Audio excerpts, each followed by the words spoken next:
Now we'll see some solved examples on the properties of the inverse trigonometric functions. Now the first example, if sine of bracket sine inverse of 1 by 5 plus cos inverse of x equals to 1, then find the value of x. What we have, sine of this bracket is equal to 1. Can we take this sine to this side? It will be sine inverse of 1.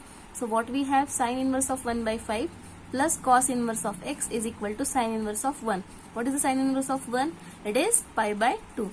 So what we have, sine inverse of 1 by 5 plus cos inverse of x equals to pi by 2. So x is nothing but 1 by 5, as sine inverse of x plus cos inverse of x is equals to pi by 2. So we have used here property fourth. In that we have now x equals to pi by 5. Okay. Now the second example, find the value of the following: cot of pi by 2 minus 2 cot inverse of root 3. Cot inverse of root 3. Now we have cot of pi by 2 minus 2 cot inverse of root 3. What is the cot inverse of root 3? Now root 3 we can write cot of pi by 6. Okay. Can we write this as a equal to cot of pi by 2 minus 2 cot inverse of root 3 is nothing but cot 30 cot pi by 6. Okay, so cot inverse and cot will get cancelled. Okay, so what we have, cot of pi by 2 minus 2 into pi by 6. 2 into pi by 6.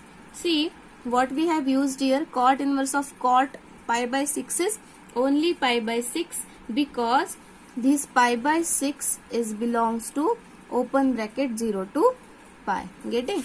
So what we have now, cot of pi by 2 minus pi by 3, that is equal to cot of pi by 6. And what is cot pi by 6? That is equal to root 3. So the value of this cot of pi by 2 minus 2 cot inverse of root 3 is root 3. Understood? Now the next question is, write the value of cos inverse of minus 1 by 2 plus 2 sin inverse of 1 by 2. Now we can write here cos inverse of minus 1 by 2 plus 2 sine inverse of 1 by 2. Now this minus 1 by 2 we can write minus cos of pi by 3, because we know cos pi by 3 is 1 by 2, and minus as it is, so it will be cos inverse of minus cos pi by 3 plus 2 sine inverse of 1 by 2 we can write sine pi by 6. Sine 30 is 1 by 2. Okay. Now cos inverse of, we know that cos pi minus theta is minus cos theta, so we can use here cos of pi minus pi by 3 plus 2 sine inverse of sine will get cancelled, as this theta belongs to theta, that is pi by 6 belongs to where? This will belong to minus pi by 2 to pi by 2. Getting? So this is nothing but pi by 6, as it will get cancelled. Now here cos inverse and cos will get cancelled. It will be pi minus pi by 3 plus pi by 3. Okay, so this will get cancelled. What we have?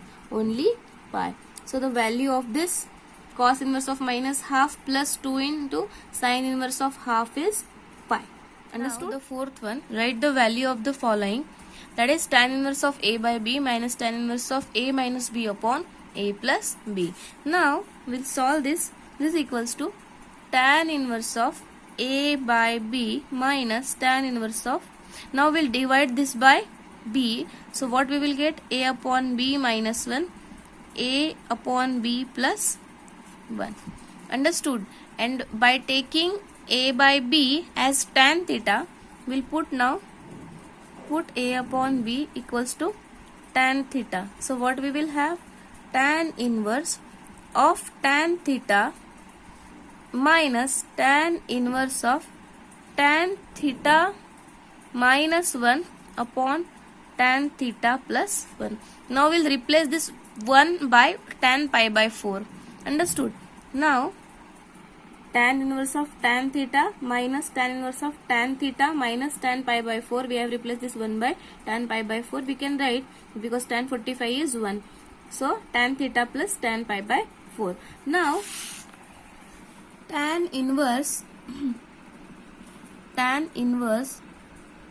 of tan theta minus tan inverse of tan of this previous is the expansion of tan of theta minus pi by 4. Okay, so we can write here tan of theta minus pi by 4. Now when the theta angle is there in between minus pi by 2 to pi by 2, then only we can write tan inverse of tan theta is theta. Getting? Now, so it will be theta minus pi by 4. Understood? So theta minus theta plus pi by 4. So this is equals to pi by 4. So the value of the tan inverse of a by b minus tan inverse of a minus b upon a plus b is nothing but pi by 4. Understood?